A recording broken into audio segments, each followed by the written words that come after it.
प्रिय दर्शकों नमस्कार। आज हम चर्चा कर रहे हैं सूर्य देव के संचार के बारे में। सूर्य देव 16 नवंबर 2022 को अपनी राशि चेंज कर रहे हैं और वे वृश्चिक राशि से संचार करेंगे 16 नवंबर से। अब वृश्चिक राशि में पहले से ही शुक्र व बुध ग्रह संचार कर रहे हैं और सूर्य देव का उनके साथ आ जाना ये भी एक सौभाग्य की बात होगी, क्योंकि बुध ग्रह के साथ सूर्य का मिलना बुध आदित्य राजयोग बनाता है। अगर आपकी कुंडली में सूर्य ठीक बैठे हैं और यहाँ संचार के दौरान बुध आदित्य राजयोग बनता है तो कोई गवर्नमेंट सर्विस है या कोई प्रमोशन है आपका कहीं किसी कंपनी में या कहीं ऊंचे पद पे कोई पोस्टिंग वगैरह का सवाल है तो आपको फायदा हो सकता है ऐसे समय में। अब मैं बात करूंगा सूर्य देव के बारे में। सूर्य देव को ब्रह्मांड में राजा का दर्जा दिया गया है, किंग का, और घर में अगर हम कहें तो पिता का दर्जा दिया गया है। और इसी तरह से सूर्य देव को जो है अगर हम कहें पावर के हिसाब से तो उसको सुपीरियर का दर्जा दिया गया है, सुपर पावर का, यानी कि हेड ऑफ द ऑफिस जो भी हो, चाहे वो देश का है, प्रदेश का है या जहाँ भी है, वो सूर्य देव उसके कारक हैं। और इसके साथ साथ आपके बॉडी के स्टेमिना के कारक हैं। और इसके साथ साथ सूर्य देव लुमिनरी प्लैनेट हैं, आपकी आंखों के कारक हैं। और मेडिकली हम चलें तो हड्डियों के भी कारक ग्रह हैं, ब्लड के यानी हार्ट वगैरह से भी रिलेशन रखा जाता है सूर्य देव का। ये इतनी चीज़ें हैं, अगर आपकी कुंडली में सही हैं तो आप देखेंगे कि आपको फायदा है। और अगर आपकी कुंडली में सही नहीं है तो आप उपाय ज़रूर करें जिससे कि सूर्य देव आपके कुंडली में भी सही रहें और आपको फायदा कर सकें। अब मैं बात करूंगा कि सूर्य देव इस संचार के दौरान विभिन्न राशियों को क्या फायदा या नुकसान जो होगा उसके लिए आप क्या उपाय करेंगे वो भी बताऊंगा। पहले मैं लेता हूं मेष राशि। मेष राशि में सूर्य देव कोई ठीक प्रकार से संचार नहीं कर रहे हैं अष्टम भाव से, और आप अपने स्वास्थ्य का ध्यान रखें। अगर आप कहीं सरकारी नौकरी वगैरह में हैं तो आप अपनी प्रमोशन के बारे में और ट्रांसफ़र वगैरह के बारे में या जो भी है आप ध्यान से रहेंगे तो ही ठीक होगा। अब मैं बात करूंगा टॉरस राशि की। सूर्य देव आपके सप्तम भाव से गुजरेंगे, अतः शादी विवाह के मामले में भी आप थोड़ा सा सावधानी से रहेंगे तो ठीक रहेगा, और बिजनेस व्यापार में भी। और मिथुन राशि के लिए सूर्य देव जो है काफ़ी फायदा देने वाले हैं। आप दुश्मनों पे हावी होंगे, कहीं कंपटीशन में विजयी होंगे, और अगर कहीं नौकरी पेशा सरकारी नौकरी वगैरह की भी तलाश है तो वहाँ भी आपको कामयाबी मिल सकती है, बशर्ते कि आपकी कुंडली में भी सूर्य सही हो।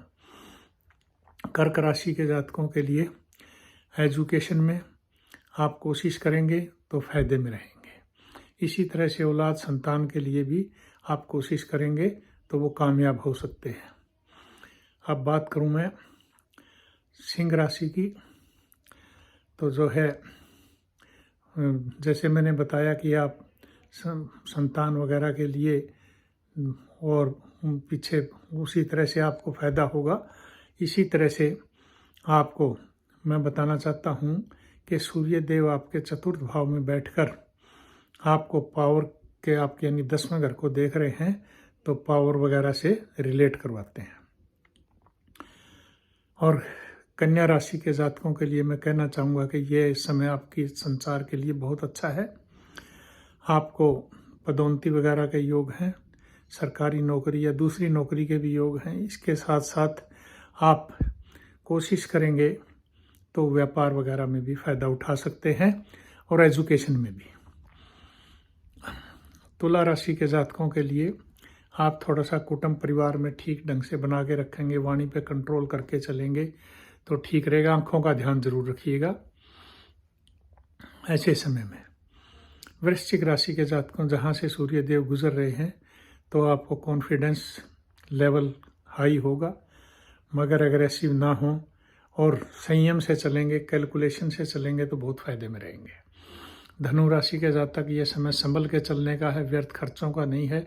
आँखों का ध्यान रखें, सेहत का ध्यान रखें और इसके साथ साथ आप अगर कहीं सरकारी नौकरी पेशा या और किसी नौकरी में है तो वहाँ भी सावधानी से रहेंगे। घर में भी पिता की इज्जत करेंगे तो फायदे में रहेंगे और बुजुर्गों की इज्जत करें।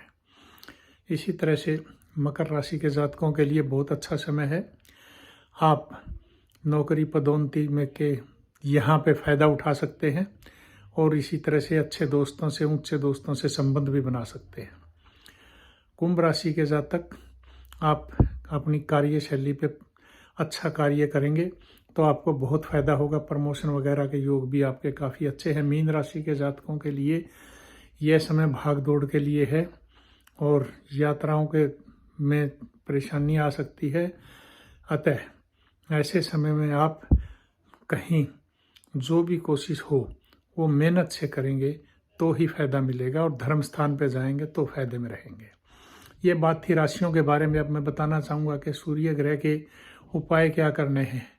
आप जो है गेहूं का आटा है और भी कोई खाने की चीज़ है, गुड़ है, शक्कर है, मीठी चीज़ें हैं और की कोई मिठाई है, आप नीडीज़ को दें, धर्म स्थान पे जाएं, वहाँ दान कर सकते हैं। और इसी तरह से पशु पक्षियों को दान करेंगे तो फायदे में रहेंगे।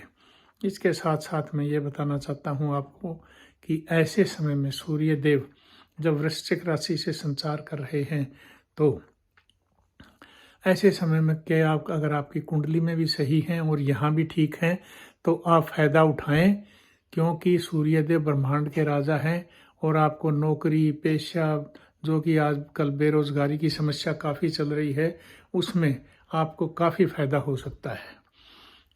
इसके साथ साथ मैं ये बताना चाहता हूँ कि सूर्य देव के उपाय ज़रूर करें। सूर्य को जल दें, ओम सूर्य देवाय नमः, ओम घृणी सूर्याय आदित्य मंत्र का जाप करेंगे तो आप काफ़ी फायदे में रहेंगे।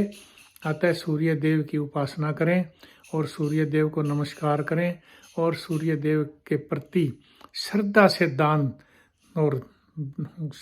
दान दें तो आपको काफ़ी फायदा होने की संभावना है। तो मैं यहीं समाप्त करता हूँ। नमस्कार, धन्यवाद।